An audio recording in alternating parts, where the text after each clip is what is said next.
Namaste, everyone. Michele Granberg here. Welcome to Positive Energy, enlightening television for the evolving soul. On this show, I've got two psychotherapists for the price of one. First up, Roberta Pugh is a transformational psychotherapist and author. Then I'm joined by Anne-Marie Augusta, Sufi dervish and psychotherapist. Once again, we'll explore spiritual and mystical realms. So stay where you are as Positive Energy starts right now. So I'm here with Roberta Pugh. Roberta, welcome to Positive Energy. Thank you. It's great to be here. So you're a psychotherapist with sort of a very eclectic background. You've extensively studied shamanism and Kundalini Yoga, plus you've written two books, and your latest book is Body a Sanctuary for Soul and Embodied Enlightenment Practice. So I'm very interested to hear more. Tell us a little bit more about Embodied Enlightenment. Well, Embodied Enlightenment draws from the fields of psychology and theology. And essentially, I'm interested in helping people come home to the container of their body. Once we come home in our body, we realize that there's an intelligence there. And that intelligence wants to help us move beyond what we call the wounded imprint. So many people have used different terms for this. Muji calls it the mistaken identity. Yeah. Eckhart Tolle talks about the pain body. The pain body. And I call it the wounded imprint. So we're essentially raised to believe we are this narrative of our wounded imprint.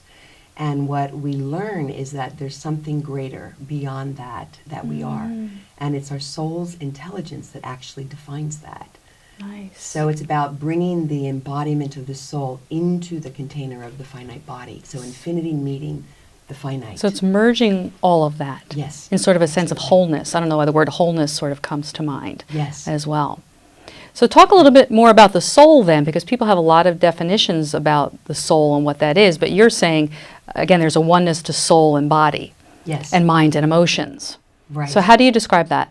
Well, it is true that there's a lot of controversy about what exactly is the soul, and I think that you know when you're in the realm of your soul that you're in that place. So I like to think of it as something that is primordial, something that is enduring, something that is beyond how you typically experience yourself in your mind and your body. So it's beyond cognition, it's beyond the body emotion, body sensation.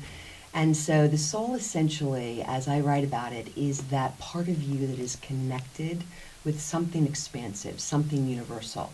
So I like to think of the individual soul, which each of us has a unique soul. Yeah. And that connects with the universal soul. So whether you call that God, or you call that spirit, or the divine, or the universe, it's something greater that our individual soul is looking to merge with. And that's the wholeness that you speak of. Beautiful and poetically put, and we can kind of really feel that. And it's universal the way you're talking about it. It's not tied to any dogma or any particular philosophy. It's just this universality of there's more to us. Yes. There's more to us. We are an essence that is harder to describe and bigger than all that we ever think about. Yes. Although if you come from a faith tradition, there can be a dogma or a philosophy that might come into play and interact. But in this process, it's actually a direct communication so that your soul is dialogically connected. And what that means is what it does that wants mean? to dialogue. I know, it sounds like a big word. It wants to, your soul wants to dialogue through the path of direct revelation with your body intelligence. So many different spiritual traditions talk about the concept that we are both earth and sky, earth and ether. We are finite and infinite. And so it's really that connection of the body and beyond the body, the finite and the infinite, that come into a dialogic process. So once you learn how to access the subtle body, there's a communication there. And whether you call it listening to that still small voice, learning to go within, there's a process there of circularity, of receiving the communication and then actually communicating back. And that's being received. And that forms a circle. That is dialogic. Wow. That's the word. Dialogic. So that's our word of the day, I think. Yes. Which is all of life. Yeah. Right? Everything all of life is dialogic. Communication with self and something larger than us. It is a constant exchange. Isn't it, though? And understanding that we're actually in the circularity of that, whether we're conscious about it or not, whether we're self-aware, it's always happening. So that the universe is communicating. People are communicating with us. And so it's learning to receive those communications through the subtle body. So it's the soul that is connected to the subtle body. And so do you say that that's kind of the journey of the soul? If there was a purpose, so to speak, of the soul, to remember that, to experience that, to reclaim that? Yes, so the journey is for the soul to return home in the body. So Carl Jung talked about the concept that the soul, who actually wrote a book about Kundalini Yoga, which is where I draw from along with shamanism, but the concept that the soul is looking to inhabit the body and that the body is looking to merge into something greater than just the body, the soul. So this is an interactive longing that these concepts, these aspects are actually looking for something that each other offers. So we begin to understand that there's this longing that becomes this interactive dependence that actually is the merging of the polarities into the oneness. So you mentioned shamanism and Kundalini Yoga, that you draw from those disciplines. Right. So talk a little bit more about the role, the integration of those play within this. Sure. So I began my therapy practice in '86, and I really integrated systems theory, which is understanding ourselves in the larger systems of our relatedness, and Gestalt theory, which is a body-centered psychotherapy. And it was in doing that for about 15 years that I realized in working with clients that there was a piece missing. So I had a background, I have a master's in theology. So of course I've always been curious about spirituality and the soul realm. In college, my studies were psychology, sociology, and theology. So I've always found all the ologies. Those theologies, right? So anyhow, how did that happen? Shamanism offers a philosophy and a technology to access what we call soul loss. And so that's what drew me in about shamanism, that there's something called soul retrieval that helps to bring back these lost parts of soul. Gestalt calls it lost parts of self. So we all know that in growing up, we lose aspects of ourself. Where they go is greatly debated, whether they go and hide out in little parts of ourselves and crevices, or whether they actually go out into the cosmos somewhere is a debated concept. All I know is that they can be retrieved and they can be called home. So the more we call these lost parts of self home and these lost parts of soul home, we begin to actually fill out our skin. We move into what shamans call the luminous energy field, which is really coming home to our pure potentiality, which is the best greatness of who we are. So how does that look sort of on a practical level when people, how you integrate that, I guess, into your psychotherapy just a bit? Because I know you work with, drumming and sound, because I've had you do that. I've experienced your work in groups. Yeah. But to the first timer, how would you explain how that kind of shows up in a one-on-one or a group setting? Well, the way that would work is that you would start to get quiet by breathing, and actually beginning to go into your body's interiority is how the Jungians speak of it. You begin to take your breath all the way down to the soles of your feet, all the way up to the crown of your head, and then you start traveling through your body. I like to think of it as those night lights when you're hiking. You have a light and you go inward and you start to explore any tension, any tightness. So the portal in, or the pathway in, according to Gestalt theory, is sensation. So any sensation that you notice in your body is where you begin to focus your awareness and your attention, and then you bring your breath there. And then you start to give voice to that aspect of you. And then something starts to fill out.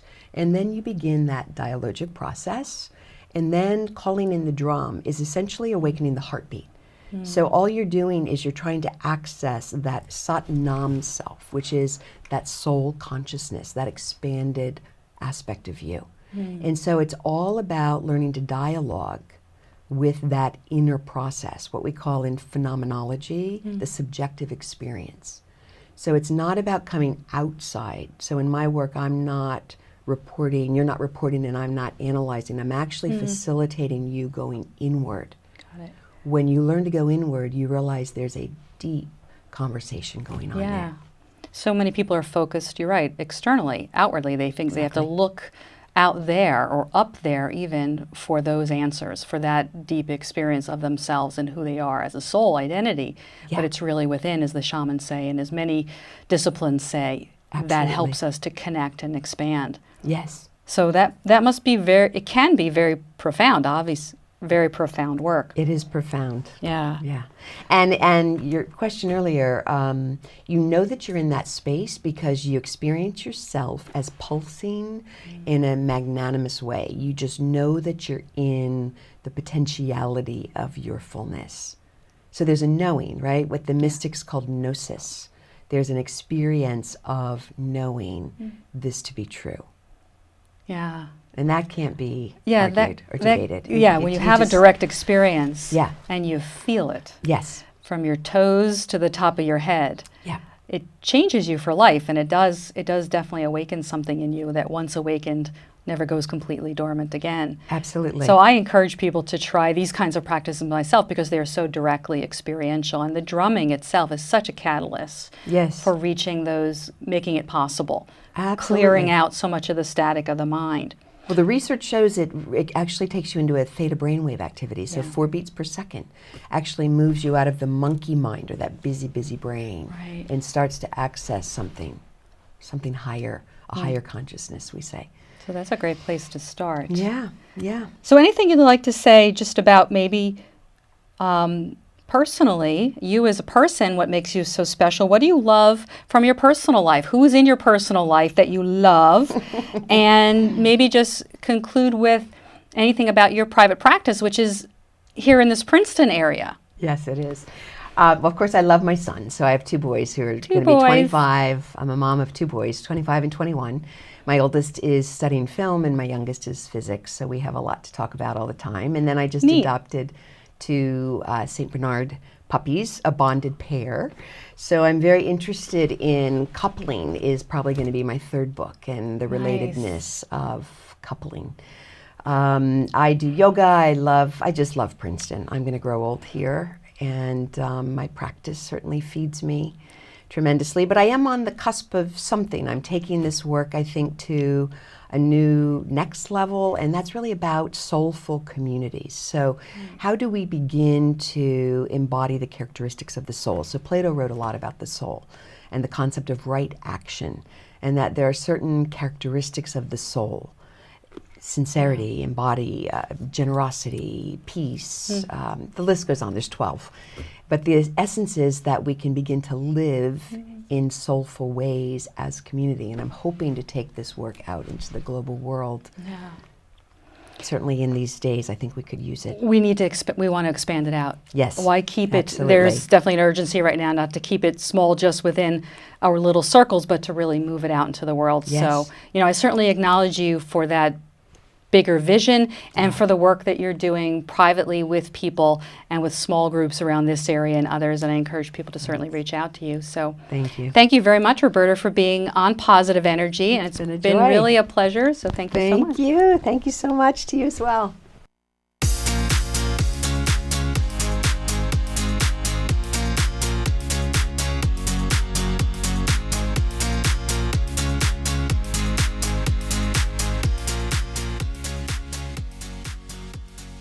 So I'm here with Anne-Marie Augusta. Welcome to Positive Energy. Thank you, Michelle. Thank you so much for having me here. It's really a pleasure. It's a pleasure for me as well. Thank So you're a psychotherapist and you practice Sufism. Sufism is the inner mystical dimension of Islam. And students on this path are known as Sufi dervishes, which you are yourself. So tell us a little bit about what is a Sufi and why Sufism spoke to you on a spiritual level. So, yes, Sufi students are known as dervishes. They're also known as murshids, or murids rather. And really what a Sufi is one who knows rather than one who believes. And what I mean by that is in order to believe, you have to take somebody else's word for something.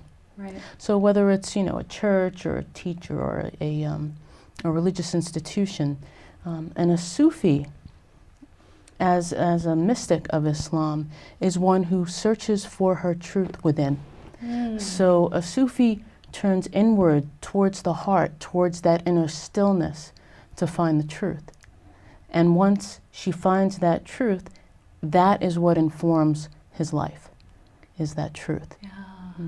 So is that the part of it that really spoke to you initially, that part that it's an inner journey, a connection? Yeah, actually initially no. Initially, I was raised Catholic, and I was always drawn to the Sacred Heart as a child. I had a very intense, passionate connection to God and to the Catholic Church growing up. I wanted to be a nun, and it was all, very passionate. And then as I got older, I kind of came away from that particular tradition and started exploring different traditions, Buddhism and shamanism. And then I went into the seminary, the interspiritual seminary that called One Spirit. One Spirit in New York City. One Spirit, Love which is it. an amazing place, Shout out to One Spirit. Shout out to One Spirit, amazing people. Yeah. And while there, we were studying, as you know, the different religious traditions, but not in an academic sense, in an experiential sense. So the way that One Spirit does it is that with each tradition, you actually plunge into the practices, the mystical practices of each tradition. Nice. So when we started studying Islam, I had come into this class, I knew very little about Islam.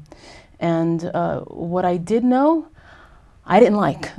It was kind of like, all this talk about jihad and, women having to cover themselves up and all of this stuff. And, I'm a feminist, I'm a, pacifist. And so I kind of came into this really with a lot of preconceived notions that weren't accurate. And when our Sheikha Fariha, who's my teacher and the head of the Nur Ashki Jarahi community to which I belong, came in with the dervishes, I was ready for an argument. I was like, okay, well, you're going to start to talk about this jihad and women, and I'm ready to fight, And when she came in, she got up there, and the only thing that she talked about was love. Nice. That's it, just love.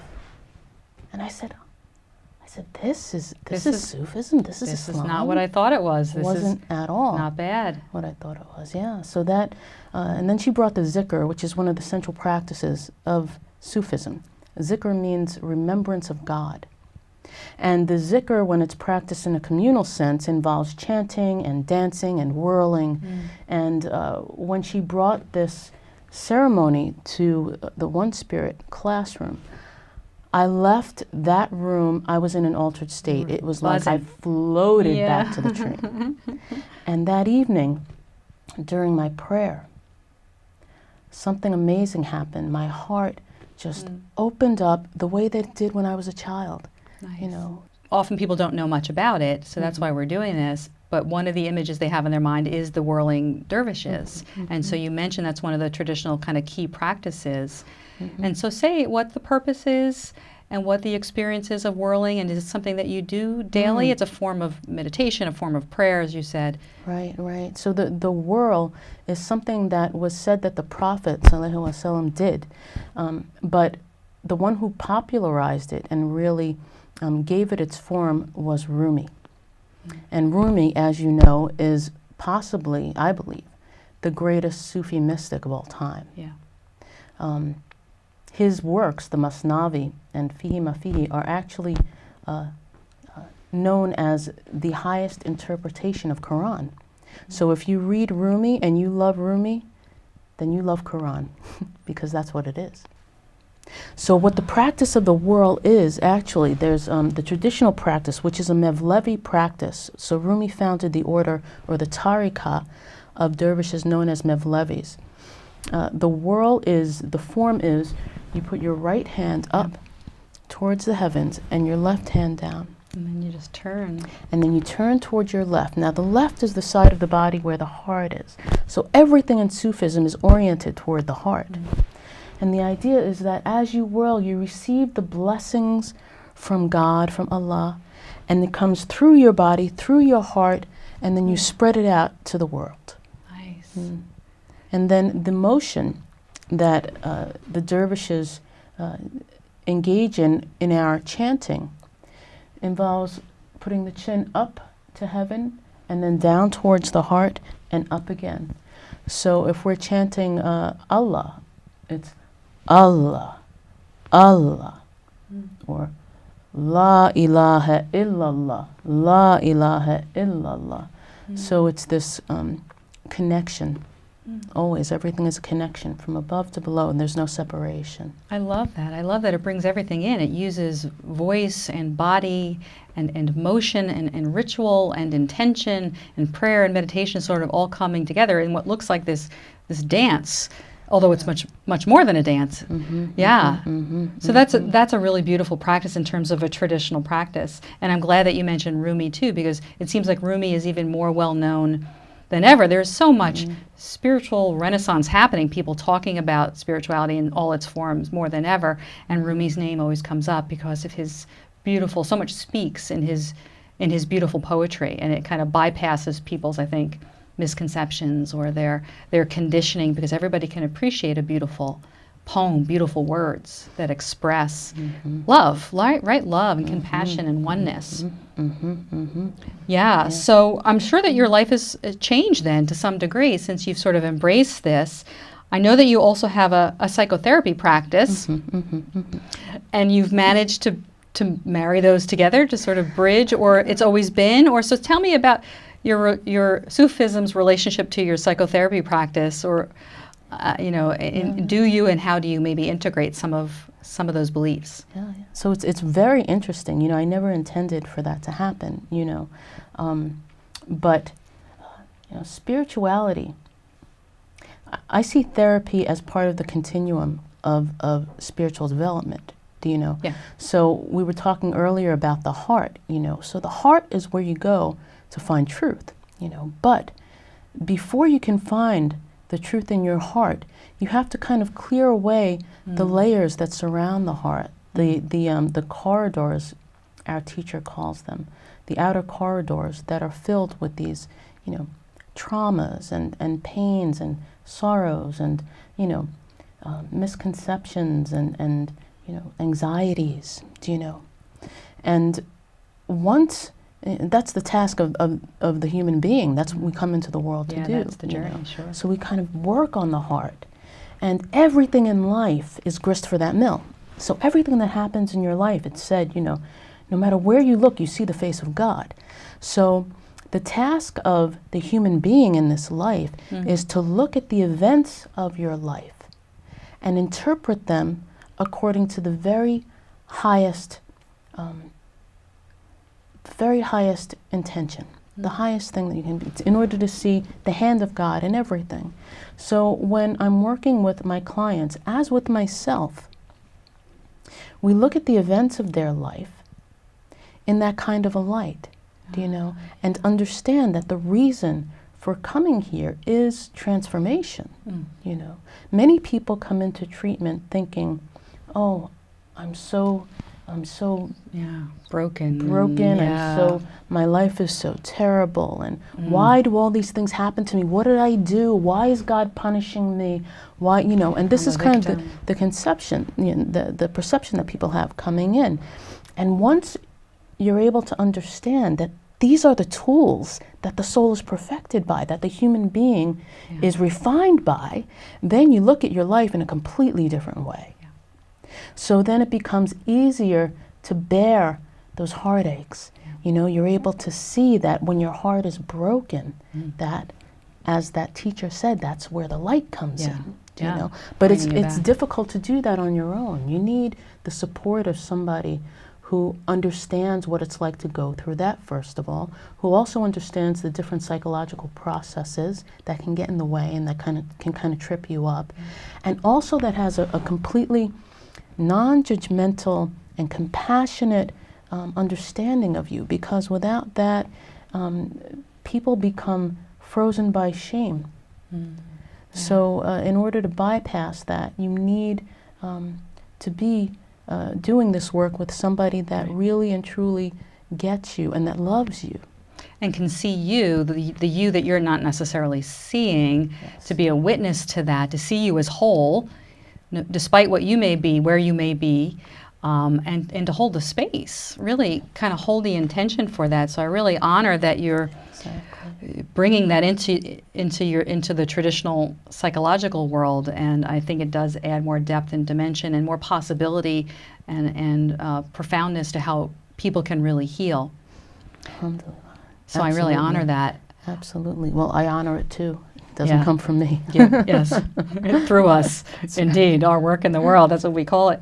So I want to have you share a bit about your personal life, kind of, because there's also something very positive and hopeful that really goes well with what we're talking about in terms of just messaging and the heart and love. You recently got married, so do you want to Yes. shine about that? Oh, I guess yes, shout that out. Yay! I'm just glowing. I'm glowing. So my wife and I now have been together for nearly 17 years. Yay! Yes, 17 years. And we raised our family together along with their father. We have one of those modern families, and it's been really one of the greatest blessings of my life to meet this woman. We share the same kind of passion for helping people, and over the past 16 years, we've done a lot of work with the marriage equality movement and social justice activism and this type of thing. So when they finally passed the law that gay couples could get married, we were just thrilled, and so we were kind of waiting for the right time, but despite our best intentions, we can never quite get it together. It was kind of like, well, I'm sure the timing was perfect just anyway. It was. I mean, it's always but it's all, as long as it's Allah's timing, it's perfect timing. If it's my timing, it's not perfect. That's why it didn't work out. It had to be Allah's timing.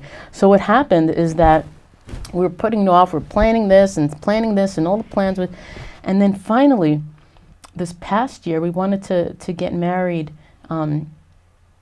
under this current administration. So we decided, okay, well, why don't we plan something? And then we couldn't get the license in time and this and that. And finally, at the very last minute, everything just kind of came together. We ended up getting our marriage license in less than 24 hours. And we were married on the Urs of Rumi, on Rumi's wedding day. Nice. On his feast day. And it was a beautiful, intimate ceremony that was performed by our Sheikha, by Sheikha Fariha, in the Derga al-Farah. Great. And it was just absolutely perfect in its simplicity. It was very congratulations simple. on Thank that. you. Thank you. Love is always good news. Love is always to be celebrated. And it's nice to know that we're being looked out for, all right? We're being guided and we're part of some larger plan and purpose and design. So thank you for what you shared today, Anne-Marie. And I hope that people will reach out to you. And please continue to do the work that you're doing in the world. So we're going to end with a little chair dance, but I just want to thank you. Wonderful, wonderful. And thank honor you so much. Thank you so much for having me here.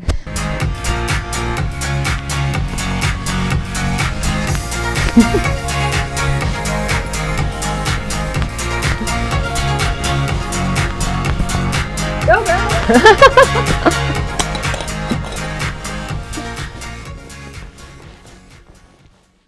Well, we're wrapping up another enlightening show.